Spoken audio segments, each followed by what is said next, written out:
Well, hey everyone, it's raining outside, so we figure it's a good day to continue working on the project boat. In the last video you saw us tearing apart the whole inside here. Today we're actually going to start putting it together. Reggie's here helping again, so he's going to start doing the carpet. I'm going to start doing the wiring and see how far we can get on the boat today. My name's Randy, you're watching Go Midwest Fishing, and everyone knows Reggie.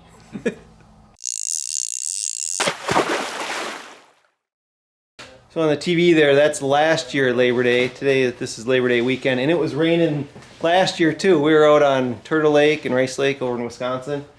We actually did pretty good. All right, in case you're not familiar with the project boat, if you haven't seen all the previous videos, this spring I bought a boat motor and trailer for $1,500. It's an 18-foot boat. I got a 135 Mercury on back there. The motor did not run, and the interior needed some updating. So, kind of been working on it all year. You can always go to the playlist Project Boat and you can see all the previous videos on that. I was just going to cut it off my length first so I can get this big thing off here and then I can cut the rest of it. So, Alright, so you do this. I have it already about 2.5 inches off the end there. Oh my god. Oh my god! Oh! Oh my god! So we can't play music for copyright reasons, so we got our videos playing in the background. So if you hear us talking, it's probably the TV.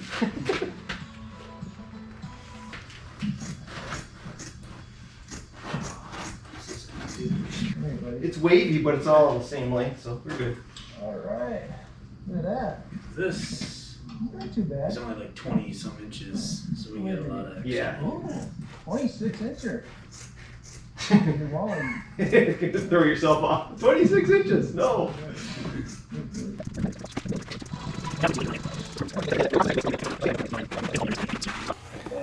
Alright, what we're using here, it's an auto marine carpet. It's pretty nice, it's nice and thick. I actually got the stuff at Menards. It was really cheap. It was less than $1 a square foot anyway. I think it was like 69 cents a square foot. And it's marine carpet, so it works pretty good. So we're just gonna take some carpet glue, throw it on there, stick it down, then we flip it over, and I got, we're gonna use pneumatic staple gun here. I think I got like 5/8 inch staples. Boom, boom, boom, makes it real easy. Alright, so from the previous video, if you saw, I used just regular plywood, and I coated it in a urethane. So that should waterproof it. And we're just gonna lay down the glue, and no comments of how he's doing it all wrong, okay? You got it. Alright, I'm gonna go inside the boat and start doing the electrical. Alright, here's our electrical. We got piles of wires everywhere. Most of this is not needed, so I'm gonna get rid of most of this.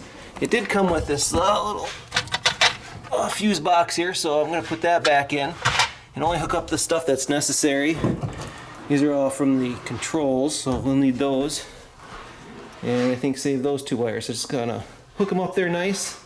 Goal is just kind of clean it up nice, get rid of all the old wires, and get ready to put those carpeted panels on the side.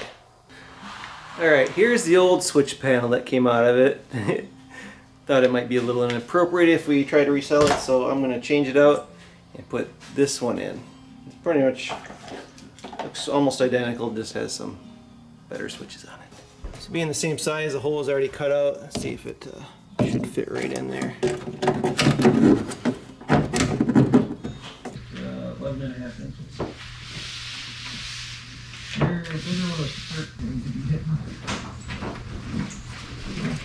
There's 2 more there, so you can't get them.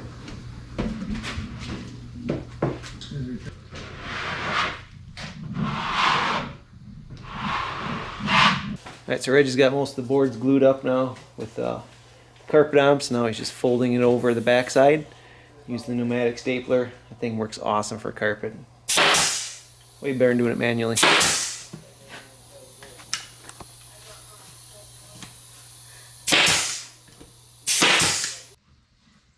you're saying you should have bought staples when they're... No, I'd say I bought staples. Now I gotta find out where I put them. I'm sure they're with the glue. Alright, Reggie's making some good progress on the boards. Feel I'm covered already. So I got the wires mostly done here. I'm just waiting for the boards to attach it to down there. But I can get this side in right there. Put it there. Hopefully get the throttle and everything connected up to it. See how that fits. There she goes.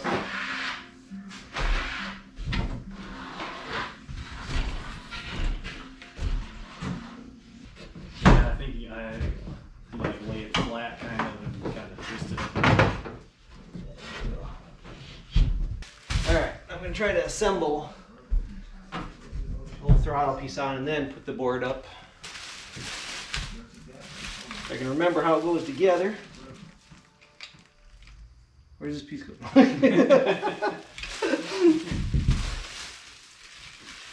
Alright, there's the handle. Where it fits on there.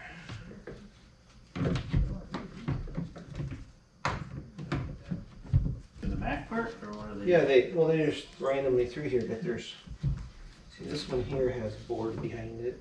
Here, When you're done with something, I can take it and just put it back, or if you need something, I could just take it and give it to you. Alright. Good plan. He's gonna be a good helper once he actually knows what he's doing.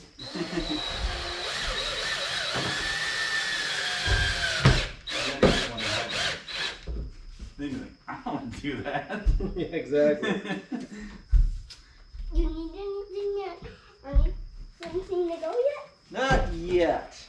We're just trying to figure this piece out over here. Alright, so we had a little trouble with hooking the throttle up because the hole, I used the exact template that came from the old piece of wood, but there's nothing to back it when you put the screws through to hold it on. See if we can get a closer look.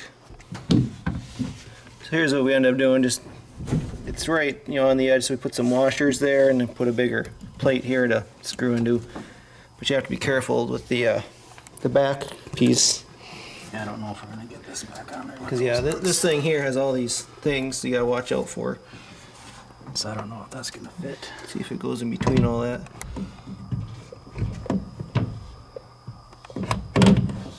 Doesn't have to go too far.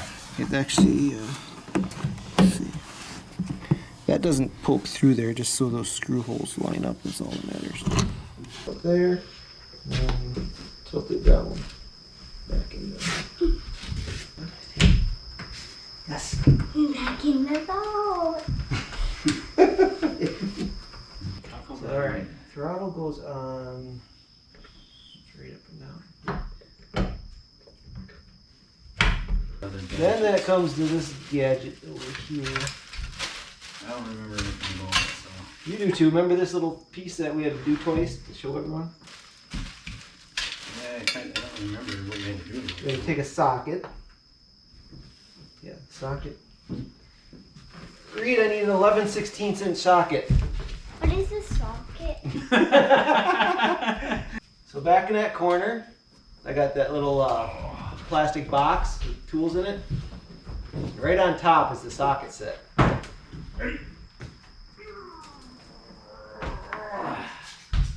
You want to smell something really terrible? No. I can't tell you. Just, do you want to smell something? Do you?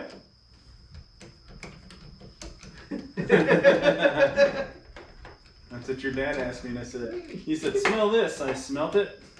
Yeah, don't ever Then do I that. wish I wouldn't have smelled it. Someone ever says, hey, smell this. Don't ever do that. Yeah, that was terrible. Oh, let's see if I can put this on. This little clip here goes back here to hold this. There's only like 50 boxes back. I'll go check. I know. I'll go check. Oh, okay, you check. The gray box next to the black box. There's like 8 black boxes. That's the ignition. Look at all these wires. Doesn't that look like fun? Alright, so we got the throttle all together. And this little piece here goes in this little clip. Slides in to hold it, but it slides in right behind it, behind this gray piece. So that means we gotta take the entire thing apart again just so we can get this little clip in there to hold this little switch here. Which we don't know what it does. Yeah, we don't even know what that switch does. What does it do? On, it goes on and off. Somebody tell me. Alright, So anyway, that's all together. Just got to put the ignition switch here, and then we can put the board on. So we'll do that and we'll be right back. Today is the 3rd of September, and I want the 11th of September. That's a September 11th, that's a famous day, do you know that? Hmm? You know what happened on September 11th? What? Bunch of people that Randy, your dad, trained to fly, crashed into buildings. No, that's when they had the attacks on towers. The World Trade Center in New York got hit by airplanes. It was a big deal. What happened? The buildings fell down. A lot of people died, yeah. People died? Like 3,000 people. 3,000 people died? Yeah, there's a lot of people. Hey everyone, if you're watching this on the day I upload it, today is September 11th. I just want to take a moment to recognize all the people that lost their lives that day. It's definitely one of those days that'll be in our history books and we'll be teaching our kids for generations to come. Now, September 11th was one of those events in history where if you're, say, over the age of 30, you probably remember exactly where you were and what you were doing when you heard the news. I'd be really interested to hear your story. If you want to tell us, you can write it in the comments below. Tell us where you were, what you're doing, how it impacted your life, and did you know anybody, were you close to anybody that actually lost their lives in the events of that day? So I'd like to quickly share my story, what I was doing that day. So it starts in March of 2001. I got hired by my first airline job based up in New York, flying around the Northeast. I was lucky enough that my training partner that I do my sim training with was actually living in Queens, New York. His parents still live there, so they were nice enough to host me in their house, gave me their guest bedroom so I didn't have to stay in a hotel. And they gave me a nice tour around New York City. It was the first time I've ever been to New York City, or the Northeast for that matter. And they drove me right by the Twin Towers, first time I've ever seen them. I did not realize how massive these things were. We were right at the base and you look straight up. I've never seen such a big building in my life. Of course, I was quite young then still. But they gave me a nice tour of New York City, and that was quite interesting meeting all those people around there. Well, fast forward 6 months, it's now August 12th, 2001, and I've already been furloughed from my first airline job. So I went back to where I was currently living in Orlando, Florida. I was applying for airline jobs, trying to get work, and I actually got hired by a few other airlines, so I was kind of excited about that. A month later, September 11th, I got woke up in the morning by my mom, who was living up in Wisconsin. That's where I grew up. And she says, "Hey, did you see the news? It looks like an airplane flew into a building." So my first thought was a little Cessna hit some house or something. Not a big deal, so whatever. I turned on the news and I saw the World Trade Center on fire. And from that point on, I knew my career and life as we know it was never going to be the same again. Well, now obviously all those jobs I got rehired at, they told me just don't even show up. Obviously the airline business was pretty much shut down for a while. Well, luckily 6 months after that, I actually did get recalled to the airline I was originally hired at and started flying back in the Northeast again. And what a different picture this time. Still flying into the same airports, going into like LaGuardia, JFK, but now I'm flying over a spot where I can see the aftermath of everything that happened. I also took the time to go down on the ground and see it in person, you know, just a few months after all this happened, and I've never seen such total disaster in my life. Well, I will say I was lucky enough to visit New York at just the right time where I got to see what it originally looked like, and you know, unfortunately I got to see what it looked like afterwards too. So that's a memory I will never forget. And it's so ingrained in my memory that it's hard to think that, like my son who's 6 years old, you know, asked, what is September 11th? Had no idea. He wasn't even alive at the time. But it just seems like such a part of history that everyone should know. So I was there, I've actually experienced it, and I'll be able to pass that information down to my son and other children along the way. Now you might have heard Reggie just kind of joking about how I trained the terrorists that day. Well, here's the story. So in about the year 2000, I was a flight instructor at a flight school down in Florida, and along with my roommate, I was put in the Saudi program, so we were teaching the Middle Eastern students. And my roommate's student just did his first solo flight, and now he was doing his first flight to another airport, which was just a short distance away. And he was on final approach coming in for landing, and there was another plane near him, and the tower kept, talking to him and said, hey, you see the plane next to you, and both planes were looking, neither one could see each other, and they were coming in like this, and descended right on top of each other, and planes crashed, everyone died. So tragic ending to that story. Fast forward a couple years later, I was talking with him again, and the story I heard was that his student that died that day in that plane was actually traced back to be in connection with the people that were involved with September 11th. So, so that's, just the story I was told. I can't verify any of the details, but I know at that time there was a lot of people training down in Florida, and you never know, he might have been one of the people. And another quick interesting fact, right around 2000 there, was also the time when JFK Jr.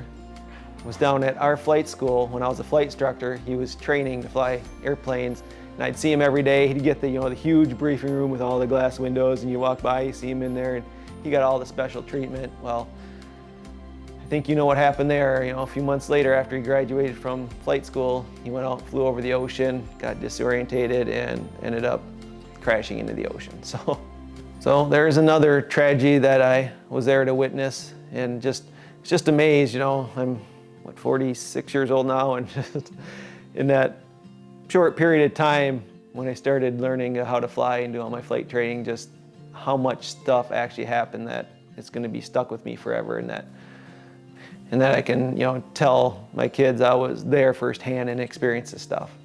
So once again, I'd love to hear your story. And you got anything interesting to tell about that day? Where were you? What happened? How did it affect your life?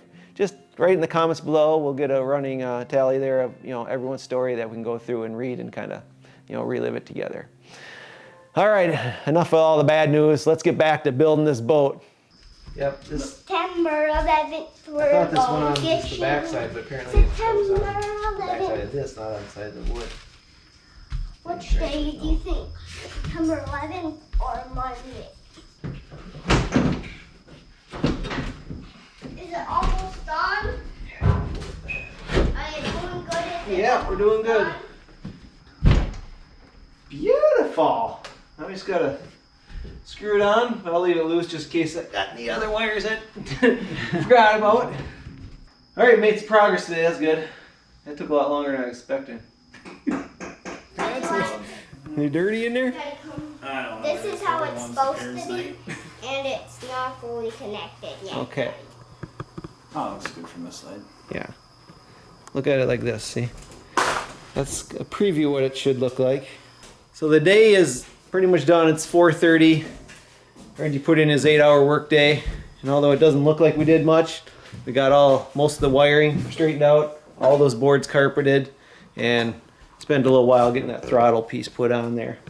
So we're gonna call it a day for now, and when we come back, we'll finish installing all these boards. And Daddy, it's for my mom's I think, trucks. yeah, I'm gonna show them here the paint here, kind of all flaking off, and I think I decided I'm gonna repaint all this in maybe a nice silver color. Daddy? Well, Reggie's he's the expert at painting that kind of stuff. He's gonna paint the rims actually. What is a rim? That's the wheels.